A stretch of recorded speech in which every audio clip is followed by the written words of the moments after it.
আসসালামু আলাইকুম ভিউয়ার্স। অনেকদিন পর আবার আসলাম অনলাইন জগতে। ভাবছিলাম যে অনলাইনে আসবোই না, তবে ওই যে বলে না কিছু কিছু কারণে আসতেই হয়।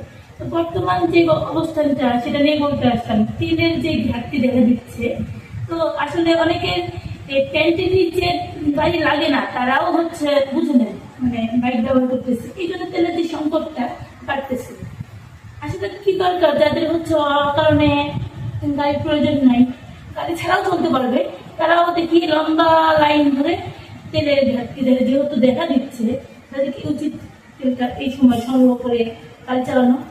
জনগণ কোথায় সচেতন বোঝান, মানে আপনার থেকে বলছি আর কি, জনগণ কোথায় সচেতন, দেশ কিভাবে উন্নয়নের দিকে যাবে, দেশের কিভাবে উন্নয়ন করা সম্ভব, জনগণই যেখানে হচ্ছে বুঝতেছে না যে তারা দেশের জন্য সম্পদটা নষ্ট করতেছে অলরেডি।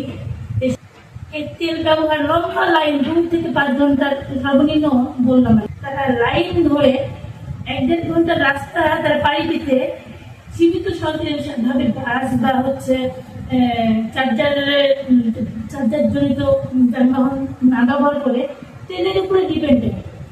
আমি মানলাম তেলের প্রয়োজন আছে, অবশ্যই চাকরিজীবী তাদের প্রয়োজন আছে, তাদের অ্যাক্টিভ অফিস হয়তো বা টাইমলি যাইতে হবে, জ্যামের জন্য অনেক সময় আটকাই যায়, তাদের জন্য তেলের প্রয়োজন আছে।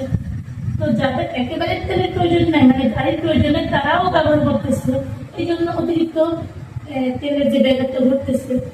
আসলে এই সময় সচেতনতা অনেক দরকার, সচেতন নাগরিক হওয়ার অনেক প্রয়োজন। জনগণের কারণে দেশের উন্নয়ন সম্ভব।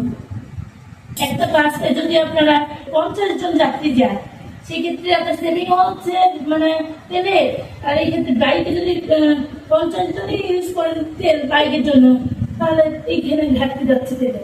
তো বিষয় হচ্ছে এটা বলার, বাইক ছাড়াও যদি চলতে পারেন তবে বাইক ছাড়াই চলুন, তেলের সংকটটা কমুন, মানে তেলের যে ঘাটতি সেটা কমলে তারপরে আপনারা হচ্ছে ইউজ করুন। এমন তো আপনারা বাইক ছাড়া চলতেই পারবেন না। তো আপনারা বর্তমান দেশের জাতি এমনই ভাব দেখাচ্ছেন, পেটে ভাত নাই অবশ্যই, কিন্তু ভাত থাকলেও চলবে, তো বাইক চালাইতেই হবে। আর বাইক চালানোর যেই মানে স্বভাবগত মানে বাইক চালানোর আগ্রহ আপনাদের আরো মনে হচ্ছে বেড়ে গেছে। তেলের ঘাটতি মানে তখন থেকে তেলের ঘাটতি আসছে দেশে, এটা তো বিদেশের একটা বড় ধরনের যুদ্ধের কারণে এই ঘাটতিটা দেখা যাচ্ছে, তাই না? তো আপনার দেশের কথা ভাবতেছেন না একেবারে, তবে বাইক চালানোর নেশা মনে হচ্ছে দিন দিন আরো বাড়াই দিতেছেন। ভাই এসব করার দরকার আছে কি?